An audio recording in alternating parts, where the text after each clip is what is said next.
Halo, Assalamualaikum warahmatullahi wabarakatuh. Perkenalkan, saya Sinta Ayu Agustina bersama rekan-rekan saya yaitu Abdul Hafiz Rizko Ardiansyah, Kania Hinjaning Tias, Tenjarsi Rafaila, dan Gita Cahyarani akan membahas mengenai dampak perang dagang Jepang-Korea Selatan terhadap ekonomi dan politik kawasan ASEAN. Pertama, kita akan membahas mengenai latar belakang. ASEAN merupakan suatu bentuk regionalisme yang berlokasi di Asia Tenggara, di mana telah didirikan pada tanggal 8 Agustus 1967. ASEAN sendiri didirikan dengan tujuan untuk meningkatkan kerjasama ekonomi dan juga meningkatkan atau menciptakan stabilitas politik regional.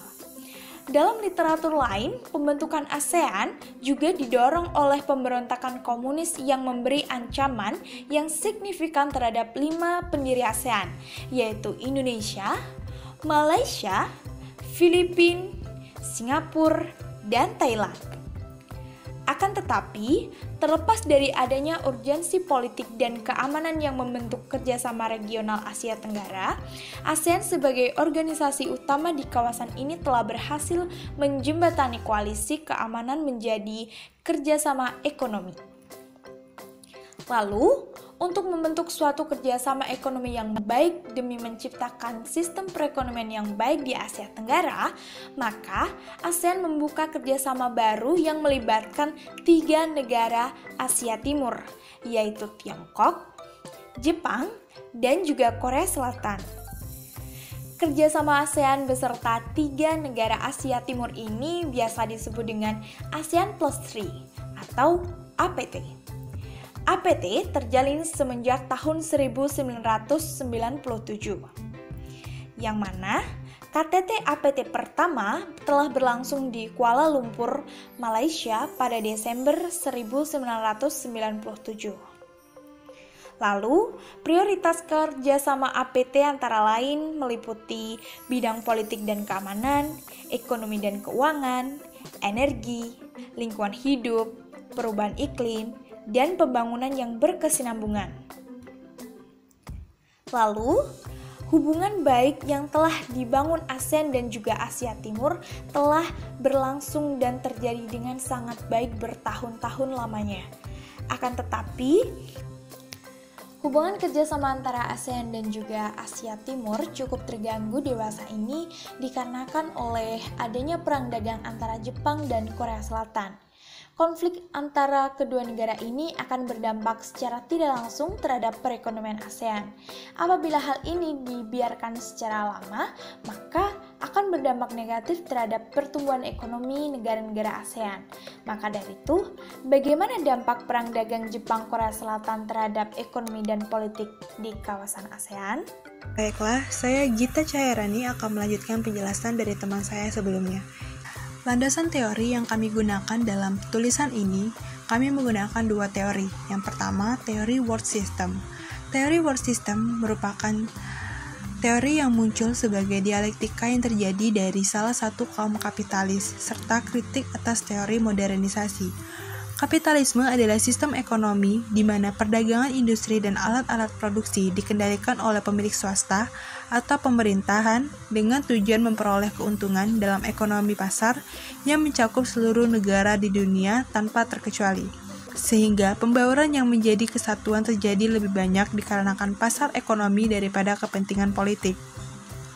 Dalam sistem kapitalis, negara yang memiliki modal adalah negara yang menguasai, sehingga mereka dapat meningkatkan usaha mereka untuk mendapatkan keuntungan sebesar-besarnya dari negara yang menghasilkan. Kemudian yang kedua, teori ketergantungan. Teori ketergantungan pertama kali muncul di Amerika Latin sebagai jawaban dari kegagalan program yang dijalankan oleh United Nations Economic Commission for Latin America. Teori ketergantungan seringkali dikaitkan dengan teori Marxisme. Namun, kenyataannya teori ketergantungan menentang teori Marxisme, di mana menurut teori ini, negara-negara inti mengeksploitasi dan mengambil keuntungan dari negara-negara yang lemah, dan tentu saja hal tersebut dilakukan untuk kemakmuran negara-negara inti tersebut. Histori hubungan Jepang dan Korea Selatan. Asia Timur merupakan kawasan regional yang dikenal dengan power kuat dan berpengaruh di lingkungan Asia Pasifik. Jepang dan Korea Selatan adalah dua negara dari 4 negara anggota kawasan Asia Timur selain Tiongkok dan Korea Utara. Adanya power yang dimiliki masing-masing negara di kawasan ini justru bukan menimbulkan persatuan yang legal demi mencapai kerjasama. Rivalitas bidang ekonomi, politik, dan militer antar negara masih terasa di kawasan ini. Secara historis, hubungan antara Jepang dan Korea Selatan dimulai dengan situasi yang tidak harmonis, memiliki sejarah pada tahun 1910 di mana Jepang menjajah di semenanjung Korea masih menyisakan kepedihan dan luka mendalam. Pada masa penjajahan tersebut, penyiksaan, penindasan, dan penghinaan dilakukan oleh Jepang. Pihak Jepang melarang warga negara Korea untuk berbahasa Korea. Tidak hanya itu, akan tetapi Jepang juga memaksa sistem penanaman Jepang diberlakukan di Korea. Hal yang memprihatinkan selanjutnya yaitu adanya Convert Woman System. Istilah Convert Woman System ini ialah suatu program atau kebijakan Jepang untuk memperbudak kaum perempuan demi kepuasan seksual. Pada tahun 1965, Jepang dan Korea Selatan bersedia untuk melakukan normalisasi bersama. Kedua negara ini sepakat memperbaiki hubungan dengan menandatangani sebuah perjanjian agar hubungan keduanya membaik. Walaupun demikian, pihak Korea Selatan tidak merasa lega sepenuhnya karena kenangan pahit yang dilakukan Jepang saat menjajah tidak dapat dihapuskan begitu saja. Berbanding terbalik dengan Korea Selatan, Jepang menganggap bahwa konflik antar keduanya telah usai dengan penandatanganan perjanjian normalisasi tersebut. Keinginan memperbaiki hubungan mendekati pupus. Hal ini disebabkan oleh kerasnya sikap Jepang untuk menolak bertanggung jawab atas tindakan kerja paksa pada warga Korea pada masa lalu. Kemudian, untuk sekian kalinya, Jepang barulah kembali dan cenderung membuat rivalitas dengan Korea Selatan muncul kembali. Jepang mengklaim Pulau Dokdo yang selanjutnya disebut Pulau Takashima oleh Jepang. Perang dagang Jepang dan Korea Selatan. Hubungan negeri Sakura Jepang dan negeri Ginseng Korea Selatan mengalami ketegangan sejak tanggal 4 Juli 2019. Saat itu, Kementerian Perdagangan Jepang mengeluarkan sebuah kebijakan pembatasan ekspor pada bahan material teknologi tinggi untuk memproduksi layar smartphone dan chip ke Korea Selatan. Pemerintah Jepang juga mengharuskan para eksportir untuk mendaftarkan diri mereka apabila hendak mengekspor bahan-bahan baku semikonduktor ke Korea Selatan. Bahan baku ini terkait dengan pembuatan produk lemari pendingin, farmasi, pengolahan logam, dan semikonduktor. Kebijakan Jepang tersebut menjadi tamparan bagi perusahaan-perusahaan besar di Korea Selatan. Dampak dari pengurangan ekspor bahan baku Jepang ini akan terasa langsung pada industri smartphone dan semikonduktor yang menjadi andalan negeri ginseng tersebut. Akibat kebijakan ini, maka izin untuk setiap pengiriman ekspor lewat kapal dari Jepang ke Korea Selatan dapat memakan waktu hingga 90 hari untuk pengurusannya, hingga dapat menghambat dan memperlambat proses pengiriman bahan. Pengambilan keputusan ini oleh pemerintah Jepang bertujuan untuk keamanan nasional, sebagai bentuk pengawasan terhadap ekspor, serta untuk memenuhi kewajiban internasional demi menjaga alih teknologi tertentu yang dapat digunakan dalam bidang keamanan atau militer. Menanggapi kebijakan Jepang tersebut, pemerintah Korea Selatan berencana mengadukan pemerintah Jepang ke World Trade Organization atau WTO. Selain itu, Korea Selatan pun sudah menarik produk-produk yang dibuat oleh Jepang seperti minuman beralkohol dan menolak paket tur wisata dari Jepang. Korea Selatan akan memboikot penjualan mobil-mobil mewah dari Jepang dan produk-produk retail yang dijual di Korea jika konflik ini terus berlanjut. Kebijakan yang baru dibuat Jepang di atas memancing emosi Korea Selatan. Respon Korea Selatan terhadap dua kebijakan baru ini yaitu memboikot barang impor dari Jepang. Tak hanya itu, Korea Selatan juga membalas dengan aksi kampanye boikot produk Jepang di media sosial dengan tagar #BoykottJapan.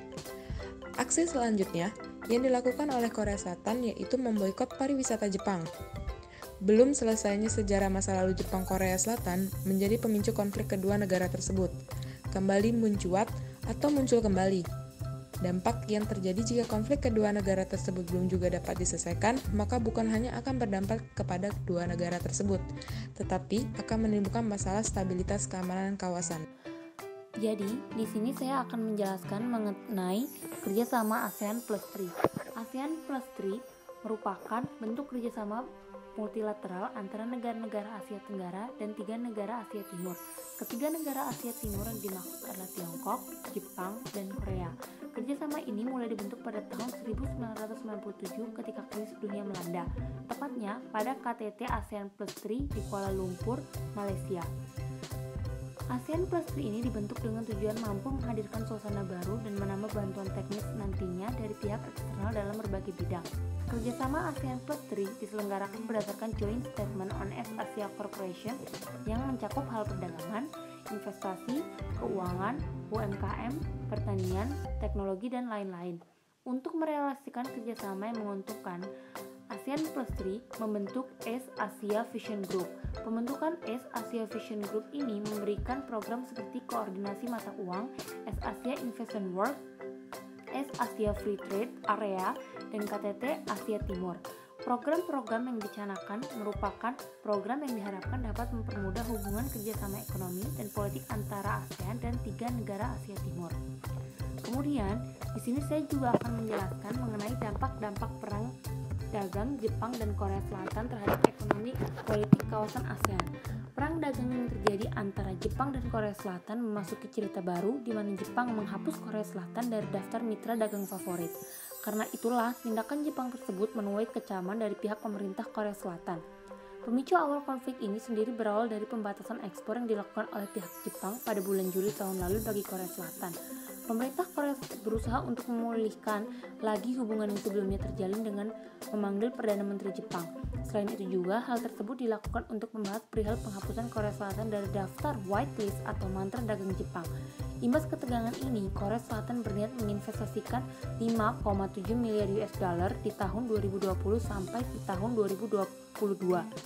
Investasi ini bertujuan untuk menstabilkan sektor ekonomi yang terkena dampak dari perang dagang kedua negara tersebut. Ketegangan yang terjadi antara Jepang dan Korea Selatan membuat Amerika Serikat kecewa, mengingat bahwasannya kedua negara tersebut adalah sekutu AS di kawasan Asia. Selain itu juga, karena Korea Selatan berniat untuk mengakhiri fakta yang memungkinkan berbagi informasi dengan Jepang, hal tersebutlah yang membuat AS khawatir akan perang dagang antara keduanya. Untuk Indonesia sendiri, Indonesia tidak mampu mendapatkan investasi dari perusahaan-perusahaan Jepang dan Korea Selatan yang memilih keluar dari Cina akibat eskalasi perang dagang antara keduanya yang menyebabkan naiknya harga produksi dan menurunnya keuntungan karena biaya pajak yang tinggi. Dengan memburuknya hubungan antara Jepang dan Korea Selatan ini, harga komponen elektronik seperti smartphone ataupun komputer buatan Korea akan semakin tinggi harganya. Sementara itu, Indonesia belum mampu memproduksi sendiri teknologi modern di tengah makin pesatnya persaingan antara Jepang, Korea Selatan, Cina, dan Amerika Serikat. Indonesia hanya bisa jadi penonton dan menunggu dampak pertarungan global ini memberi dampak pada dompet para pengguna handphone. Indonesia diwakili oleh Menteri Perdagangan menyatakan ingin membantu kedua negara tersebut meredakan ketegangan hubungan dagang antara Jepang dan Korea Selatan karena perselisihan dua negara raksasa Asia itu bisa berimbas negatif pada laju pertumbuhan ekonomi kawasan dan global.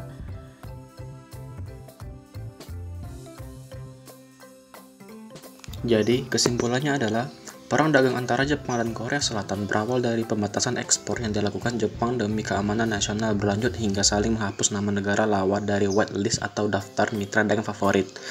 Dan sebenarnya kedua negara yang berkonflik ini saling membutuhkan, akan tetapi gengsi di antara keduanya menutupi kenyataan yang ada. Di sisi lain, dampak yang dihadirkan dari perang dagang ini ialah terkesampingkan Indonesia sebagai negara anggota ASEAN, negara berkembang pada masa tersebut. Terima kasih.